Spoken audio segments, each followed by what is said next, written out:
Praise the lord. సరిగ్గా ఈ గొడుగు నాకు మీకు అడ్డుగా ఉంది, నేను మీకు, మీరు నాకు కనపడరా? సరేనండి, ఇక వీడియోలో చూసుకోవచ్చునండి.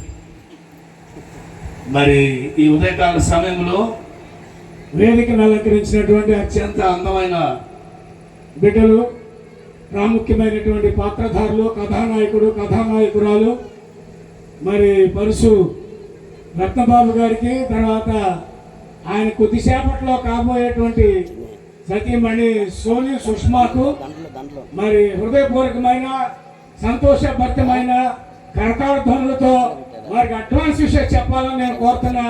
మీరు కూడా ఒకసారి చప్పట్లు కొట్టండి, వాళ్ళు ఎంతో సంతోషపడతారు. Praise the lord. Advance wishes, happy marriage.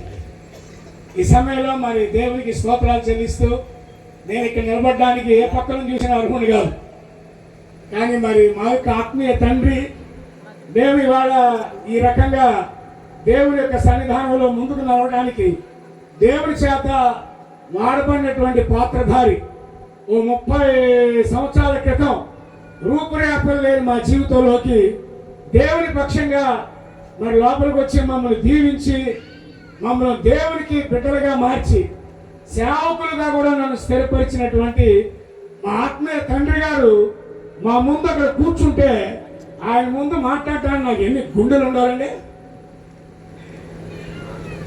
అందుకనే కొద్దిగా నేను భయపడతా ఉన్నాను. అయితే మా పాస్టర్ గారు చాలా సౌమ్యుడు, అందుకని ఆయన ముందు నుంచోడానికి ధైర్యం చేస్తున్నాను. కానీ మరి ఆయనే నాకు ఇవన్నీ నేర్పాడు, వాక్యం ఎలా చెప్పాలో నేర్పాడు. దేవుని సేవకు వచ్చిన కొత్తలో వాళ్ళ అత్తగారింటికి తీసుకెళ్ళాడు. వాళ్ళ అత్తగారిలో ఎక్కడ, ఇదిగో ఆయన గురువు గారు ఇక్కడే ఉన్నాడు, చెన్నై తీసుకెళ్ళి మరి 3 రోజులు అక్కడ ఉండి మరి ఆ దేవుని వాక్యం ఎలా చెప్పాలో, ఏ రకంగా వాక్యం తయారు చేసుకోవాలో నాకు వానమాల నేర్పింది ఈ పెళ్లి కూతురు యొక్క తండ్రి గారు. ఆశీర్వాదం పాస్టర్ గారు. కనుక ఈ సందర్భంగా నా గురుభక్తిని చాటుకుంటూ మీ అందరి సమక్షంలో, ఇక్కడున్న సేవకులందరి సమక్షంలో నేను తల వంచి మా గురువు గారికి వందనాలు చెల్లిస్తున్నాను. థ్యాంక్ యూ అయ్య గారు. మీరు వేసిన మాట ఇక్కడ దాకా తీసుకొచ్చింది దేవుడి మహాకృప. మరి ఆ బిడ్డను నేను చాలా కాలంగా ఎరిగి ఉన్నాను. మరి మా మచిలీపట్నంలో వారు దైవ సేవ చేస్తున్నప్పుడే ఆయన ద్వారా దేవుళ్ళలోకి వచ్చిన అనేక ఆత్మల్లో నేను ఒక ఆత్మని. దేవునికి స్తోత్రం.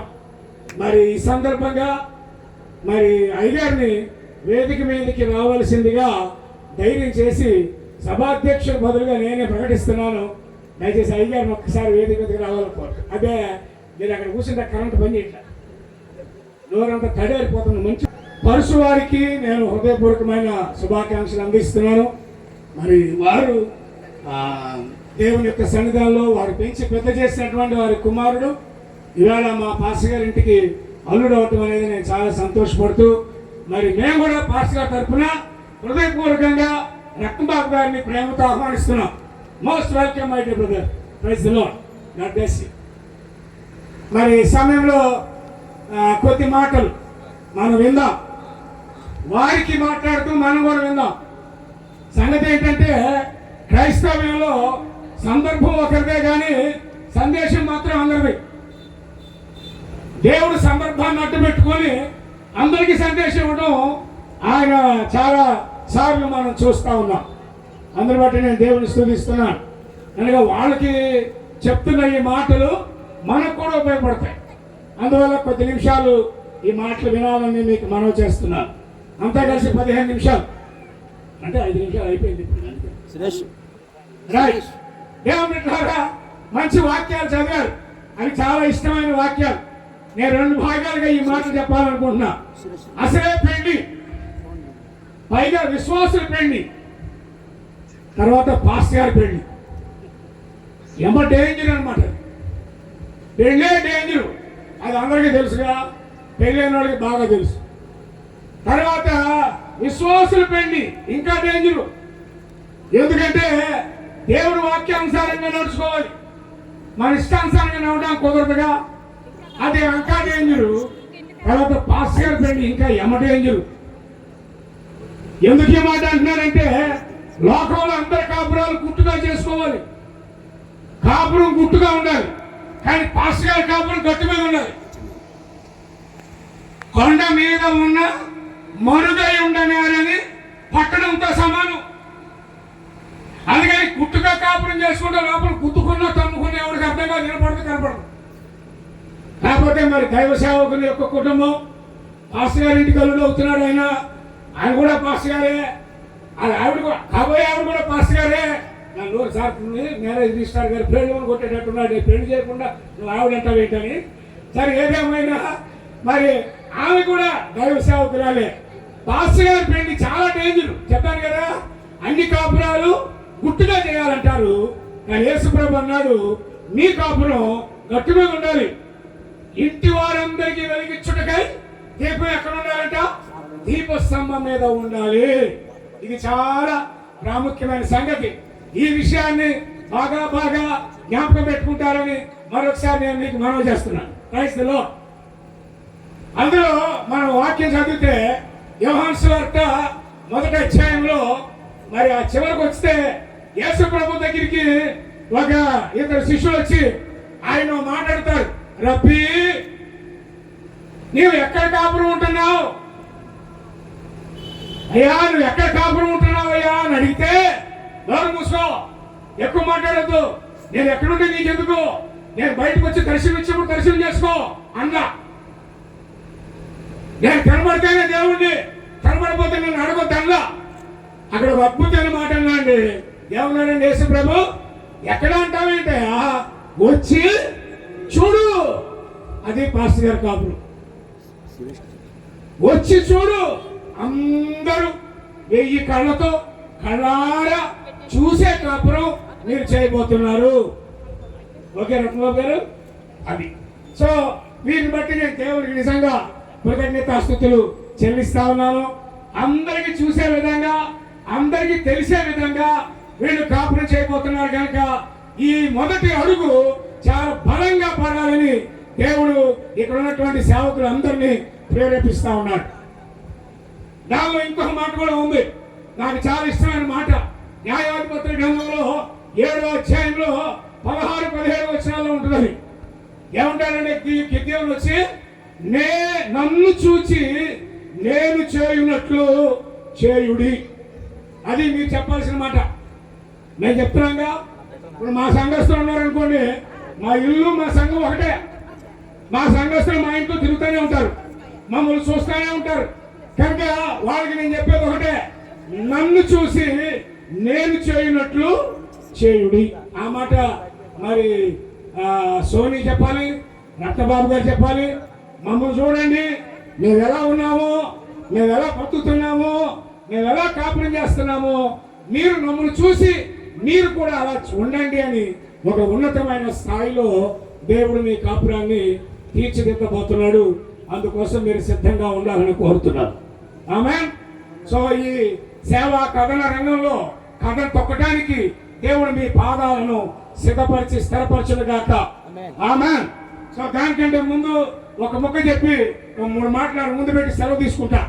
సో ఇందాక చదివారు కదా వాక్యం, సాటి అయిన సహాయం. ఏంటండి? సాటి అయిన సహాయం. నాకు చాలా ఇష్టమైనటువంటి కొటేషన్ ఉన్నాయి. నేను అక్కడ చెప్పించాలని ఆశపడుతున్నాను. ఇంకో మైక్ ఉందా? ఇక్కడే ఉన్నట్టు పనిచేస్తున్నారు. Praise the lord. సో సాటి అయిన సహాయం అని ఇప్పుడు ఇద్దరు చెప్తారు. అక్కడి నుంచి మొదలు పెడదాం. ఏంటి సాటి అయిన సహాయం అంటే? నువ్వు తప్ప నాకు ఇంకెవరు లేరు, నీలాంటో ఇంకెక్కడా లేరు. ఆ మాట ఒక్కసారి పెళ్లి కొడుకు పెళ్లి కూతురుతో చెప్తాడు. ఒకసారి మీరు కూడా వినండి. ఆయన కమ్మని నోటి ముత్యాలు ఆ ఆవిడతో పాటు, అదే కాబోయే ఆవిడతో పాటు మనం కూడా ఏర్పొందాం. ఏమన్నా చెప్తారు రత్నబాబు గారు? ఒకసారి పట్టుకోండి సార్, అందరూ వినండి సార్. వీడియోగ్రాఫర్గా రెడీ ఉండండి సార్, ఎందుకంటే వాళ్ళ లైఫ్లో ఆ మాటలు చాలా అవసరం. ఓకేనా? ఆ మైక్ దగ్గర పెట్టుకోతాయినా రత్నబాబు గారు చెప్పండి. సోనీ బ్రహ్మాండం ఫేస్ వాయిస్ అండి, చాలా బాగుంది. ఏది ఇంకోసారి పిల్లలు బాగుంది ముచ్చటగా. పలుకమ్మా నువ్వు. చెప్పు సోనీ. నీ మీదే నా హక్కు, నువ్వు లేకపోతే లేదు నాకు దిక్కు. అదే సాటి అయిన సహాయం అంటే. చప్పటి కొట్టండి ఒకసారి. ఎంత దాకా చెప్పాడండి? ప్రతి భర్త ఇదే చెప్తున్నాడండి. కాకపోతే నేను కొత్తగా చెప్పాడండి కూడా. నేను ఇదే చెప్తున్నానండి మా ఆవిడతో. నేను అక్కడ చెప్పలేదండి, చెప్పాల్సిందేనండి. ఎందుకంటే దేవుడు రాసిన రాకండి ఇది. ఏం రాశాడండి? సాటి అయిన సహాయం అంటే పోటీ లేని సహాయం. ఎవరు సరిపోరు. ఇంకొకసారి బ్రహ్మాండంగా చెప్తాడండి కుర్రాడు. ఎవరికో మాక ఇంకోసారి విశ్వేకంగా పిలవద్దు అనుకో మాక. అందరూ కూడా మేము చెప్తున్నాం, మేము కూడా చెప్పింది గుర్తు చేసుకున్నాం. నువ్వు చెప్తుంటే వాళ్ళు ఒక్కసారి వినమ్మా సోనమ్మా చెప్తున్నాడు. వినమ్మా సోనీ, అబ్బో నీ మీదే నా హక్కు. నువ్వు లేకపోతే లేదు నాకు దిక్కు. అబ్బో నా బ్లెస్ యూ. ఒకసారి మైక్ ఆవుకొని ఇవ్వండి. ఆమె కూడా మాట చెప్పాలిగా, ఇద్దరు చెప్పాల్సిందేగా. భార్య భర్త ఇద్దరు మాట్లాడాలిగా. మరి సోనీ కూడా బాగా చెప్పుద్ది. సోనీ వాస్తవంగా స్పీకర్, మాకు మంచి స్పీకర్ ఆవిడ. దేవుని వాక్యాన్ని చాలా స్పష్టంగా చెప్పగలిగింది. ఆ నాన్నగారు నోట్లోంచి ఊడిపడింది, ఆశీర్వాదం గారు నోట్లోంచి ఊడిపడిన బిడ్డ. మరి బ్రహ్మాండమైనటువంటి స్పీకర్. ఆమె కూడా మాట చెప్పుద్ది. ఏమ్మా ఏమని పిలుస్తావు మరి నువ్వు? నేనేమని పిలవాలి, నువ్వేం పిలవాలి అర్థం కావట్లా. నా చెప్పండి ఏమండి, ఏమండి అంటే గొడవ లేని పని, అందరూ అనాల్సిందే. నా చెప్పండి ఏమండి పాస్టర్ గారు అనండి. నైట్ గట్టికి పెట్టుకొని ఏం పర్లేదులే. మీరు ఒకసారి చప్పుడు పడండి. కొద్ది కంగారు పడుతుంది పిల్ల. చాలా వేదిక మీద ప్రసంగం చేసిన పిల్ల పెళ్ళైన సరే కొద్ది కంగారు పడుతుంది. చెప్పండి ఏమండి. అబ్బా ఏమి స్తోత్రం, ప్రైజ్ ది లార్డ్. మళ్ళీ ఒకసారి చెప్పండి ఏమండి. నేనే నీ రాణి. నువ్వు తేకపోతే లేదు నాకు కానీ. సాటి అయిన సహాయం అంటే ఇదేనండి. అవునా కదా? ఆడవాళ్ళందరూ ఇదే మాటగా. ఏమమ్మా అందరూ ఏమనుకుంటున్నారమ్మా? అనుభవీయులందరూ ఒకసారి చెప్పాలని మాట చెప్పి ఏమండి. నేనే నీ రాణి. నువ్వు తేకపోతే నాకు లేదు కానీ. ప్రైజ్ ది లార్డ్ చెప్పండి అందరూ హల్లెలూయా.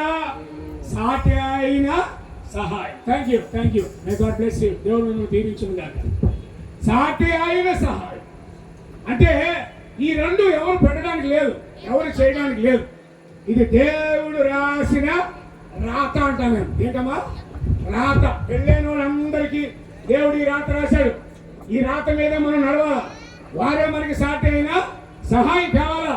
దేవుడు రాసిన తర్వాత దాన్ని ఎవరు చెరపడానికి లేదు. అందువల్ల ఇద్దరు కూడా ఒకరికొకరు సాటి అయిన సహాయంగా ఉందరుగాక. ఆమేన్. రెండవది, మరి దేవుని సేవకులుగా నలుగురు చూసే విధంగా, 10 మంది మెచ్చే విధంగా, 10 మందిలో దేవునికి మహిమ కలిగే విధంగా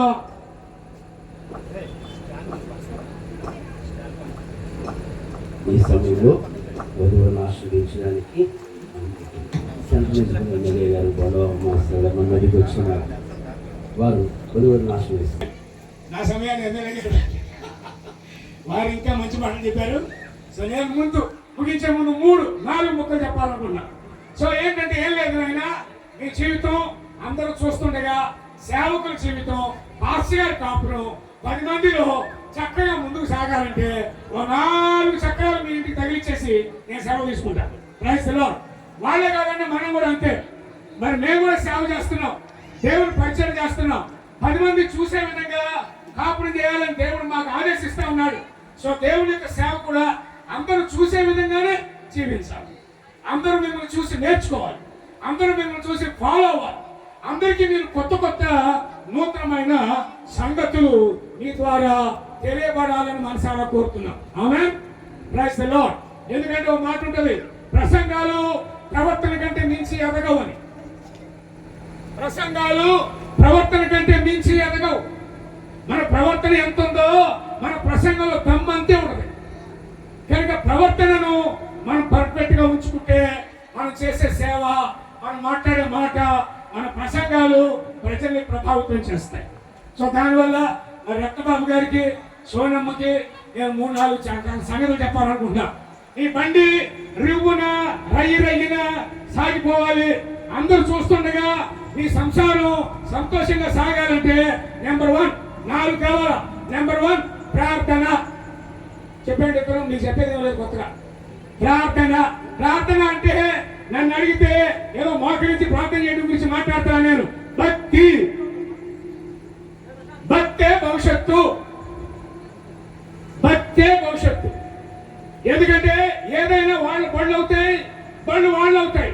6 100 అవుతాయి, 100 6 అవుతాయి. ఇవాళ బాగున్నాడు, రేపు బాగోరేమో. కానీ భక్తి గలవాడు ఎప్పుడు భద్రపరచబడి ఉంటాడు.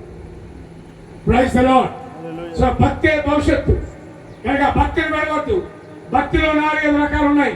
వాక్యానుసారంగా జీవించడం, సాక్ష్యాన్ని కాపాడుకోవడం, దేవుని మహిమపరచడం, దేవుని కోసం ప్రతి పని చేయడం.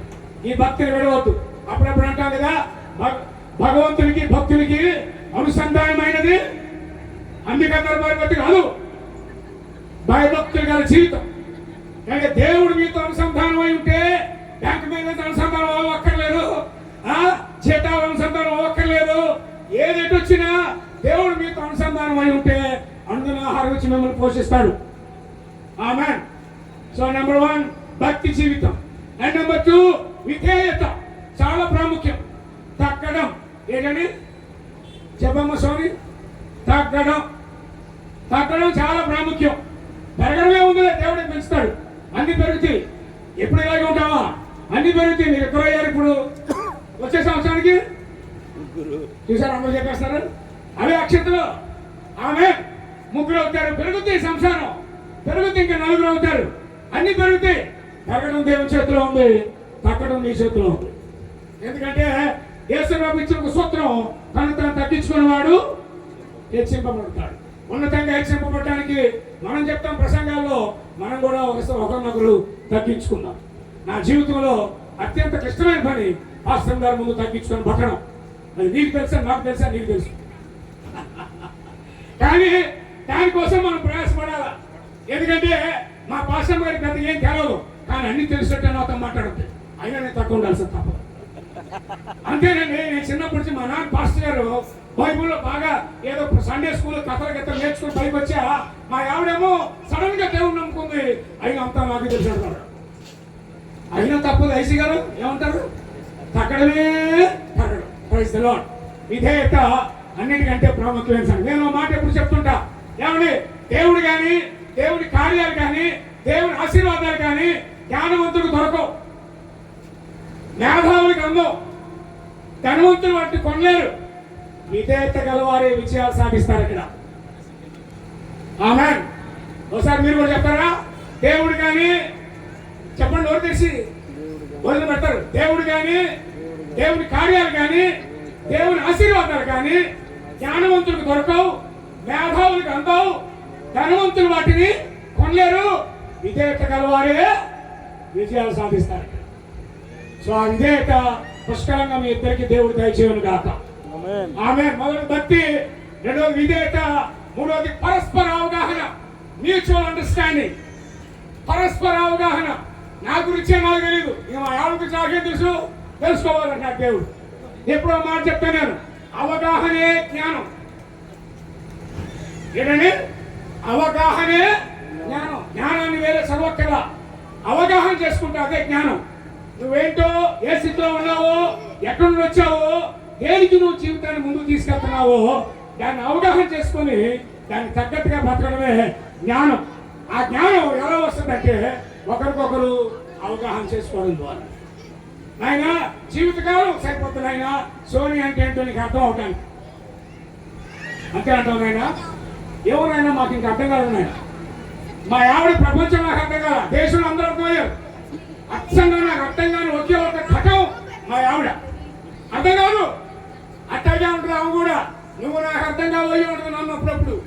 నేను నీకన్నా అర్థం అవుతా కానీ మా ఆవిడకి అర్థం కాదు. అదేంటంటే అది అంతే. ఆ జ్ఞానం రోజు సంపాదించుకోవాలంటే తప్పకుండా ఒకరినొకరు అవగాహన చేసుకోవాలి, ఒకరి బాధలు ఒకరు అర్థం చేసుకోవాలి. నేను ఒకసారి ఈ బంగారు నాన్ స్టాప్ ఎక్కా బెజవాడకి. ఈ నాన్ స్టాప్ బస్సులో 2 సీట్లు ఉంటాయిగా, అటు 2 ఇటు 2 సీట్లు ఎంతమంది కూర్చుంటారు? ఇద్దరు కలిపి ఎన్ని చేతులు ఉంటాయి? 4. కానీ విచిత్రం ఏంటంటే గవర్నమెంట్ వారు చేతులు పెట్టుకునేవి అటు ఇటు కలిపి 3 ఉంటాయి. ఇద్దరు కలిపి చేతులు 4 ఉంటాయి. 2 సీట్లలో చేతులు పెట్టుకునేవి 3 ఉంటాయి. ఆ చివరి ఒకటి, ఈ చివర ఒకటి, మధ్యలో ఒకటి, చేతులు 4, చేతులు పెట్టుకునే మాత్రం 3. ఎక్కడ పెట్టుకున్నా చెయ్యి. నేను టికెట్ తీసుకున్నా మీ పెద్దవాడు రావటానికి. బస్ ఎక్కా. నేను ఎక్కేసరికి అవతల పక్క ఒక హ్యాండ్ రాజకీయంగా కూర్చున్నా, 2 హ్యాండిల్ 2 పెట్టుకొని. నేను టికెట్ దగ్గర చూసుకున్నా. నేను ఆయన పక్కన కూర్చొని నా చెయ్యి ఎక్కడ పెట్టుకోవాలి మరి. అందుకే నేను కూడా ఆ పక్క చెయ్యి నేను తోసి నేను పెట్టుకున్నా. కొంత దూరం పోయేసరికి ఆయనకు వచ్చినట్టుంది. నాది టికెటేగా, నేను గవర్నమెంట్ వాడేగా అని నన్ను దోశాడు. నా చెయ్యి ఒళ్ళో పడింది. ఆయన పెట్టుకున్నాడు. మళ్ళీ నేను వస్తున్నా, ఆయన నన్ను వస్తున్నాడు, ఈయన ఆయనతో వస్తున్నాడు. నిద్ర లేదు, సంతోషం లేదు, సుఖం లేదు. బస్సులు అందరూ కొరక తీసి నిద్రపోతున్నారు. మాకు నిద్ర లేదు. ఒకవేళ బస్సు వేళ విశేషం తేడా ఉందా, లేకపోతే ముహూర్తం తేడా ఉందా, లేకపోతే ఇది ఏమైనా ప్లేస్ బాగాలేదు అనుకున్నా.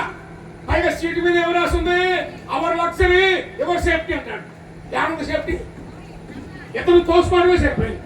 మొత్తానికి కొంచెం దూరం పోయాక నాకు మాట అర్థమైంది. ఫోన్లో ఈయన టికెట్ ఉన్నాడుగా, ఆయనకి 2 చేతులు ఉన్నాయిగా, కాసేపు ఆయన పెట్టుకొని ఇద్దాంలే అని నేను నా చెయ్యి ఒళ్ళో పెట్టుకున్నా.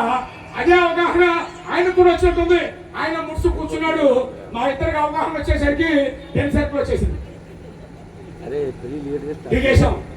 జీవితం అంతా తోసుకోవడమే. ఏంటండి? జీవితం అంతా తోసుకోవడమే. నాదే నాదే, నా చెయ్యి వద్దు. పరస్పర అవగాహన. నాకెంత బాధ ఉందో నా భార్య కూడా అంతే ఉంటుంది అనుకున్న మగవాడు ధన్యుడు. ఆమె నా భార్య కూడా నాకు ఎన్ని ఆలోచనలు ఉంటాయో నా భర్తకు కూడా ఎన్ని ఆలోచనలు ఉంటాయని తెలుసుకున్న భార్య జ్ఞానవంతురాలు. దేవుడు నువ్వు దీవించును కాక. 1 భక్తి, 2వది విధేయత, 3వది పరస్పర అవగాహన, అన్నిటికంటే 4వది చాలా డేంజర్ అయింది. పెళ్లికి ముందు డేంజరు, పెళ్ళికి ఆశీర్వాదం. దాన్నే ప్రేమ అందరు. ఏమందరు? ప్రేమ. పెళ్లికి ముందు పుడితే డేంజరు, ఇప్పటి నుంచి పుడితేనేది మీకు ఆశీర్వాదం. ప్రేమ దోషములన్నిటినీ కప్పును. లోపాలు లేని వాళ్ళు ఎవరు లేరు. జీవితం అనేది రోజు నేర్చుకోవాల్సిన పాఠం. అది ఒకసారి పూర్తయిపోయింది కాదు. ఈ రోజు నేర్చిన తర్వాత కూడా నేను జీవితాన్ని చాలా జాగ్రత్తగా జీవించాలి. ఒకవేళ లోపాలు లేకుండా ఉండవు, పొరపాట్లు జరగకుండా ఉండవు, తొందరపడకుండా ఉండవు, ఆవేశాలు రాకుండా ఉండవు. కానీ ప్రేమ వాటన్నిటినీ కప్పును. ఓకేనా? ప్రేమ వాటన్నిటినీ కప్పు. ఏం కప్పును? ప్రేమ వాటన్నిటినీ కప్పు. లాస్ట్ అండ్ ఫైనల్ ఇంగ్లీష్లో ఐ లవ్ యూ సోనీ. చివరి మాట చెప్తున్నాడు, షాక్ ఇస్తాడు మీకు. వినండి. I love you Soni. ఆకులు కనపడేట్టు చెప్తున్నాడు, మనకి కనపడేట్టు చెప్పట్లా. నువ్వు గట్టి చెప్పినా ఐ లవ్ యూ సోనీ. రైస్ అలా చెప్పడం కొట్టండి. నువ్వు కూడా చెప్పమ్మా, me too I love you. Me too I love you. రైస్ అలా చెప్పడం కొడదాం. సో మీ ఈ 4 చక్రాలు మీ జీవితానికి ఉండాలని కోరుకుంటున్నాం. ఆ భక్తి, ఆ పరస్పర అవగాహన, ఆ విధేయత, ఆ ప్రేమతో చక్కగా ముందుకు వర్తిల్లి కొండ మీద ఉన్న బలిదేవుని గొప్ప పట్టణంగా తీర్చిదిద్దబడి రబ్బీ ఎక్కడికి అప్పుడు ఉన్నామంటే వచ్చి చూడండి అని చెప్పే సత్తా కలిగిన సంసార జీవితం దేవుడు మీకు దయచేయను గాక. Amen. May God bless you. చక్కని సందేశాన్ని ఇచ్చారు. ఈ సమయంలో